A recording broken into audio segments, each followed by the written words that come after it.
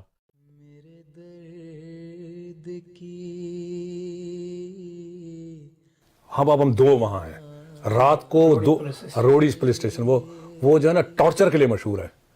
اس کو میرے سامنے جو ہے نا وہ الٹا لٹکا کے اس کے تلوے پہ اس جگہ پہ ربڑ کی ایک بڑی بیلٹ تھی، اس سے 15 لیشز مارے. جس احمدی نوجوان پر تشدد ہوا ہے نہایت ہی ظالمانہ. مجرم دیکھیں ذرا کس قسم کے ہیں احمدی معصوم. 250 آدمیوں کی نفری لے کر ایس ایس پی خود وہاں پہنچا ہے ان کو گرفتار کرنے کے لیے. اتنا خطرناک مجرم واپس آ رہا ہے از خود. ان کے بھائی ان کے ساتھ جو سلوک کا واقعہ لکھتے ہیں وہ یہ ہے: ایوب کو پہلے تو ایسے پوچھ گچھ کرتے رہے، ایسے ہی پوچھ گچھ کرتے رہے، مگر پھر اس کو 24 گھنٹے ہاتھ اوپر باندھ کر کھڑا کر کے لاک اپ میں بند کر دیا. بہت تشدد کیا ننگا کر کے. پھر اس کو بعد میں وہاں دروازے کے ساتھ لٹکا بھی دیا، وہیں نیچے پیر ہی لگتے تھے، وہاں اوپر باندھا ہوا تھا. وہ اتنا اسٹرانگ تھا کہ وہ چیختا ضرور تھا، لیکن اس کو ہر لیشز کے بعد بولتے کہ تم بولو میں نے بم مارا ہے. تو میں تو اتنا ویک تھا، جیسے میں نے بتایا آپ سے بھی کمزور. میں نے کہا یہ تو میں تو ایک بھی نہیں کھا سکتا ہوں بھائی. تو اس نے بول رہا تھا کہ بھائی اس کے بعد آپ کا نمبر ہے، آپ نے بتا دینا، ابھی سے بتا دو کہ ہاں بم میں نے مارا ہے. وہ ساری رات اس کو اس طرح رکھا کہ کس طرح یہ، لیکن وہ ہمت والا تھا، اس کو پتا تھا کہ میں جھوٹ تو بولنا نہیں ہے، اگر میں نے کیا ہی نہیں ہے. 24 گھنٹے کے بعد جب ہمیں بلایا گیا اور کہا گیا کہ اس کو کہیں کہ یہ اقبال جرم کر لے، ہم نے کہا جب اس نے جرم کیا ہی نہیں تو اقبال کس بات کا کر لے. تو پھر ہمارے 3 آدمیوں کے سامنے ڈی ایس پی مظہر نے غصے سے حکم دیا کہ ایوب کو لاؤ. پھر اس کو ننگا کر کے لٹایا گیا، اور جو تشدد توڑا گیا اس کو بیان کرنے کا حوصلہ نہیں ہے. ہم دوسرے سائڈ ساتھ ہی بیٹھے تھے، لیکن آواز آ رہی تھی ہمیں جب مار رہے تھے. وہ چمڑے کا ہوتا ہے ایک بڑا، انہوں نے بھاری سارا بنایا ہوتا ہے، اس سے مارتے ہیں. اور ہم باہر بیٹھے رو رہے تھے اور وہ تشدد کر رہے تھے ہمارے سامنے ہی، سمجھو تھوڑا سا پردہ تھا. دشمن کو ظلم کی برچی سے تم سینہ و دل بر مانے دو. میرے کانوں میں انگلیاں دینے کے باوجود اس کی چیخیں سنائی دیتی نہیں. یہ خدمت اسلام ہو رہی ہے آج پاکستان میں. سے تم سینہ و دل بر مانے دو. بس وہ ہمت والا تھا، اس کو کافی انہوں نے مارا بھی، لیکن وہ اللہ تعالیٰ نے پھر یہ کیا کہ وہ خود ہی بتاتا ہے کہ جب مجھے لٹکا دیا تو پھر مجھے وہاں لٹکے ہوئے نیند آ گئی. مسلسل ہتکڑیاں ہاتھ میں باندھ کر لٹکائے رکھا. اس سے میں نے پوچھا کہ بھائی بتاؤ تو صحیح تمہارا کیا حال ہوا اس رات. تو عزیز ایوب نے مجھے بتایا کہ میرا تو صرف مجھے تو اتنا یاد ہے کہ جب وہ مجھے لٹکا کے چلے گئے تو مجھے اسی وقت نیند آ گئی. جب آنکھ کھلی تو دن ہو چکا تھا، کوئی تکلیف محسوس نہیں. تو اللہ تعالیٰ نے اس کو وہاں بھی آرام دے دیا، لٹکائے ہوئے بھی. کہتے ہیں وہ ان دکھوں کے باوجود نہ صرف ہنستا ہے بلکہ دوسروں کو ہنساتا ہے اور ان کو حوصلہ دلاتا ہے. کہتے ہیں وہ اسی حالت میں اپنے ساتھی قیدیوں کا دل بڑھا رہا تھا، ہنس کر ان کو بتا رہا تھا کوئی بات نہیں، اللہ کی خاطر بڑا مزہ آیا.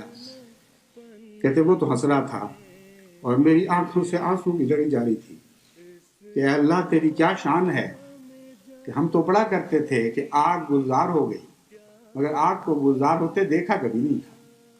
آج تو اپنی آنکھوں کے سامنے ہم نے اس آگ کو گلزار ہوتے بھی دیکھ لیا. یہ وہ لوگ ہیں خدا کے بندے جن کو یہ راہ حق سے ہٹانا چاہتے ہیں ظلم و ستم کے ذریعے. بڑے پریشان تھے کہ مجھے تو یہ ڈر تھا کہ یہ شاید دوبارہ مظفر صاحب پہ بھی ہے یہی، کیونکہ وہ تو پتلا سا تھا مظفر صاحب. تو مجھے خطرہ تھا کہ یہ تو 4 کو تھوڑا سا مارا تو یہ برداشت بھی کر سکے گا کہ نہیں. خطرہ تھا کہ مظفر کو، لیکن جب انہوں نے ایوب کے مار مور کے دیکھ لیا تو انہوں نے پھر اس کو نہیں کچھ کہا. پولیس والا نے پتہ نہیں کیا مجھ میں دیکھا، مجھے یہاں تک نہیں لگا، نہیں کچھ کیا. میں دعائیں بھی کرتا رہا اللہ تعالیٰ بس اس ابتلا سے بچا. تو جانتا ہے کہ میں کمزور ہوں، میرے سے نہیں برداشت ہوگا. تو کیا ہوا اس کے درمیان، کیا ہے، اس نے مجھے کچھ نہیں کہا. وہ جیل تھی جس میں بہت ہی ہائیلی میکسیمم سیکورٹی کے لیے اور بہت ہی خطرناک قیدیوں کو رکھتے ہیں. وہاں جب ہمیں وہ گاڑی مڑی نا تو ہمارے خداموں کو معلوم چل گیا کہ بھئی یہ جو ہے نا کوئی سینٹرل جیل سکھر لے جا رہا ہے. تو بڑی ہائی سیکورٹی جیل تھی. تو سب سے لیفٹ والی جو کوٹھڑی بنی ہوئی تھی ایک بہت بڑی، جس کے آگے جنگلے لگے ہوئے تھے، جیسے ہائی کلاس پریزنرز کو رکھا جاتا ہے. تو وہ جیسے ہم نظر پڑی تو ایسے تھا جیسے کوئی شیر پنجرے میں بند ہو. ہاں جی. تو میں دونوں ہاتھوں سے ایسے پکڑا ہوا تھا سلاخوں کو، اور ہم تو بڑی پریشانی میں آئے تھے ڈھونڈنے کے لیے. لیکن ہم دیکھ کے تو وہ حیران رہ گئے کہ ہم نے پوچھا کیا حال ہے، تو کچھ نہیں الحمدللہ ٹھیک ہوں. ہاں جی. تو کوئی خوف یا کوئی ان کے چہرے پہ وہ نہیں تھا. تو انہوں نے جیل میں آتے ساتھ ہی نا سب کو جتنے بھی تھے ان کو بولا، وہ اس میں کیا کہتے ہیں ہارڈ شپ میں لگا دیا کہ یہ لکڑی ٹرک آئے ہوئے تھے، لکڑی کے یہ اتارو ہے، کسی کو اور کاموں میں لگا دیا. تو میری طبیعت ٹھیک نہیں تھی، لگ رہی تھی. میں تو جیل کا ماحول میں، میری عمر بھی کوئی اتنی زیادہ تو نہیں تھی، 25-26 تھا. میں دیکھا لوگ کام کر رہے. اس نے مجھے نا وہ ڈیٹ، یہ جو درخت کھجور کا درخت ہوتا ہے نا ڈیٹ، ان کو لمبا ٹری وہ برانچ ہوتی ہے بہت لمبی، بولا یہ پکڑو اور اس کو سارے پتے صاف کرو. تو ابھی وہ میں نے پکڑا ہی تھا. اور سپرنٹینڈنٹ جیل جو نا ہوتا ہے اس کے ہاتھ یہاں پر لکڑی ہوتی ہے، وہ اسٹک ہوتی ہے کیسے، ہاں، اور کیپ لگایا ہوا بڑا تقریباً 6 فٹ 2 انچ کا تو ہوگا. وہ اپنے صوبیدار کو بلایا، صوبیدار گل محمد. وہ آیا سر، جی سر، ایسے سلوٹ مارا. بولا وہ لڑکا کون ہے؟ بولا ابھی نیا آیا. بولا اس کو ادھر بلاؤ. تو مجھے بولتا صاحب بلاتا ہے. تو میں گیا، میں نے السلام علیکم. بولا کیا نام ہے تمہارا؟ میں نے کہا مظفر احمد ملک. اور پڑھے لکھے ہو؟ میں نے کہا جی گریجویشن کی ہے ٹیکنالوجی میں. کس کیس میں آئے ہو؟ میں نے کہا یہ سکھر میں جو مسجد میں بم کا دھماکہ ہوا ہے نا. میں نے کہا یہ سن کے تو یہ اور غصہ چڑھے گا، یہ بم ایکسپلوڈ ہوا ہے منزل گاہ میں، اس پہ اس سلسلے میں آیا ہوں. بولا احمدی ہو؟ میں نے کہا جی. بولا احمدی تو یہ کام نہیں کر سکتے. That is what he said. Sindhi تھا، کبھی بھی نہیں بولتا احمدی تو یہ کام نہیں کر سکتے. اس کے بعد بولا، تھوڑی دیر کے بعد بولا صوبیدار گل محمد جو اس کا سب آرڈینیٹ تھا، ادھر آؤ. بولا جی. بولا آئندہ اس بچے سے کام نہیں لینا.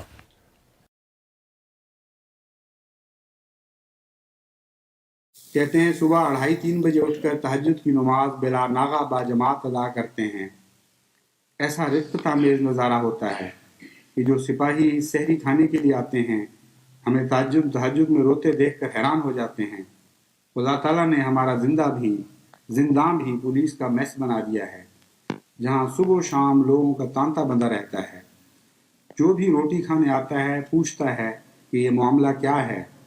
شام کو روٹی کھانے آتا ہے تو ہم نماز مغرب ادا کر رہے ہوتے ہیں. وہ بہت پریشان ہوتے ہیں کہ مولوی کچھ بتاتے تھے، ان کے عمل بالکل حقیقی مسلمانوں جیسے. جب باہر لگے لوگوں سے ملے، ان سے بات چیت کی، انہوں نے کہا یہ تو بڑے اچھے لوگ ہیں. پھر ہمیں ہومیوپیتھک دوائی ہم نے باہر جماعت سے منگوا لی تھی. جو بیمار ہو کچھ ہو ان کو بیماری دوائی دیتے تھے، ان کو شفا ہو جاتی تھی. وہ سارے پورا جیل ہی پاگل ہو گیا. بولا یہ تو مجھے ڈاکٹر کہہ دینے لگ گئے، ڈاکٹر صاحب ہم کو یہ دو، ڈاکٹر صاحب یہ سب. میں تو سمجھتا ہوں کہ سارے خلیفہ وقت کی دعا تھی. بعض تو ہمارے سامنے ہی مولویوں کو گالیاں بھی دینے لگ جاتے ہیں. 2 وقت درس ہوتا ہے، خوب تبلیغ کی جا رہی ہے.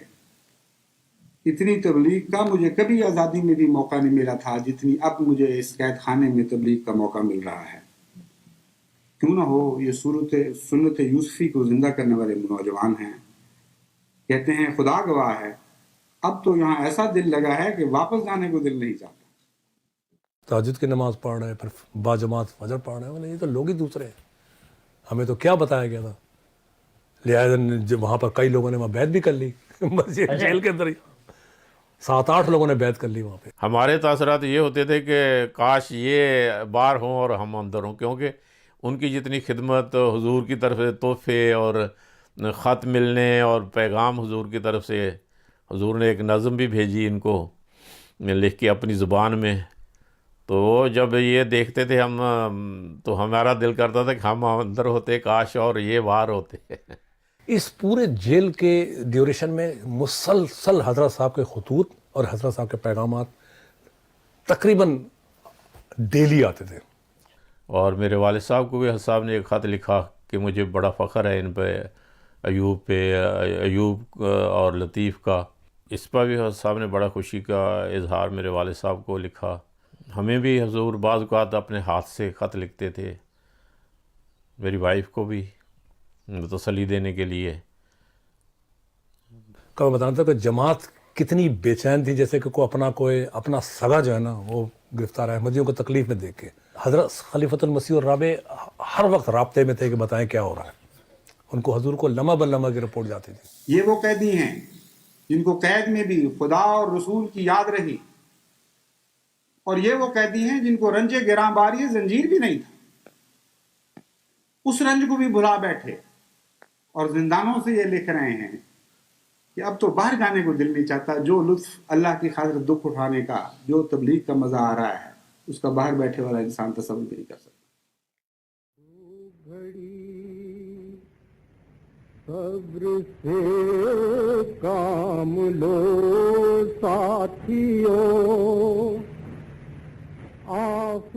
کہ جنرل ضیاء سکھر کے وزٹ پہ آیا نا، جب جامع مسجد جو جہاں پر یہ واقعہ اس سے بالکل قریب ہے، جب وہ باہر آنے لگا تو لوگوں نے پوچھا، یہ غیر احمدی مولویوں نے، کہ جی سکھر کی جو مسجد میں بم مارا ہے قادیانیوں نے، ان کے متعلق کیا ہے؟ انہوں نے کہا فکر نہیں کرو، میں سب کو کیفر کردار میں پہنچا کے چھوڑوں گا، یعنی سب کو پھانسی دوں گا. اور اس وقت جو ہے وہ خلیفہ وقت جو ہے وہ کہہ رہے ہیں کہ نہیں میں دعائیں کر رہا ہوں، اللہ تعالیٰ فضل کرے گا. اور وقت کا ڈکٹیٹر کہہ رہا ہے کہ نہیں میں ان کو پھانسی دوں گا. دو گھڑی صبر سے. کیس بہت اسٹرانگ تھا ہمارے اگینسٹ.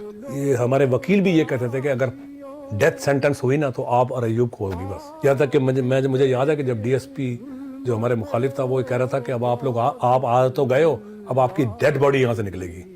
اس لیے میں کبھی کبھی جا کے پھانسی کارڈ بھی دیکھ لیتا تھا، جا کے ان سے ملتا تھا جن کو نیکسٹ ڈے ہینگ کرنا ہوتا تھا.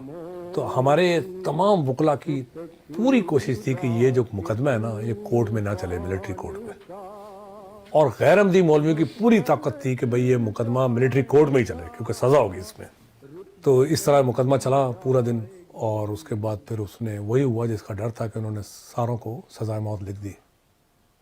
ہینگ ٹل ڈیتھ یہ لکھا ہوا ہے، پھانسی پہ لٹکائے رکھو یہاں تک کہ ان کی موت واقع ہو جائے. ہر روز نئے فکر ہے، ہر شب ہے نئے غم. With a certain death hanging over their shoulders, their only hope is the prayers of their beloved Khalifa.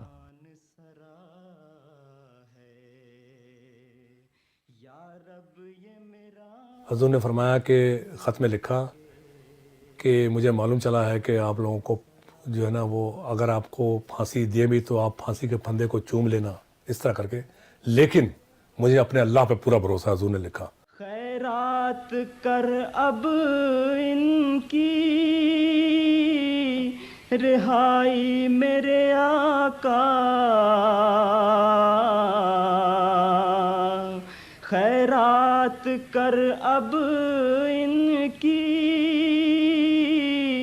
رہائی میرے آقا. کش کول میں بھر دے جو میرے دل میں بھرا ہے. کش کول. ایوب نے خواب بھی دیکھی ہوئی تھی جو حضور کو لکھی کہ آموں کی ٹوکری ہم لے کے تو حضور کی خدمت پیش ہوئے ہیں. تو حضور کو جب خواب لکھا، حضور نے فرمایا کہ معلوم ہوتا ہے کہ یہ آموں کے موسم سے پہلے آپ آزاد ہو جائیں گے. ایوب نے حضرت کی خدمت میں خط لکھا، کسی خواب کا ذکر کیا. حضرت خلیفۃ المسیح رابع رحم اللہ کا ایک خط آیا اور حضرت نے انہیں لکھا ایوب کو کہ تمہارا خواب بہت مبارک ہے، تمہاری رہائی کا واقعہ آئندہ سال آموں کا موسم شروع ہونے سے پہلے ہوگا. سبحان اللہ. یہ الفاظ ہیں.